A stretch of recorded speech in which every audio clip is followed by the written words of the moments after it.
work still, so I went over to Rupert's house. When I arrived, there were 4 cop cars parked in front of his house, and there were dozens of people in news vans standing out front. I made my way through the crowd, and Rupert's mother told the police to let me inside.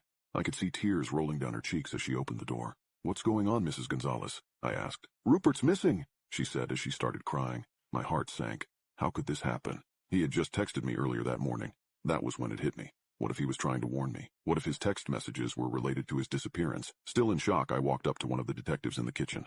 "Is Rupert going to be okay?" I asked. "Of course he is. He's going to be just fine. We're going to find him very soon." One of the detectives responded. Something about that response was off.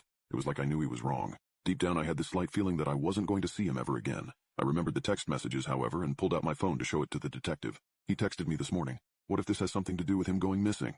I said swiftly.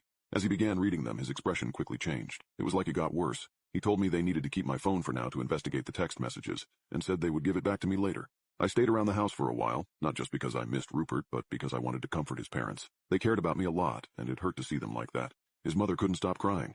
Eventually, however, I went into Rupert's room to see if I could find anything that might give a clue about why he went missing. I searched through everything, but I found nothing. But then I noticed something. Rupert's computer was on, but his monitor was turned off. I looked for the button to turn it on and hit it. As the screen lit up, my heart sank. He was on the dark web. Obviously this was normal, but for some reason he had dozens of different tabs opened. I knew this part wasn't normal, so I closed the door and locked it and began going through them. At first it was all pretty usual for him, but then things started to get weird.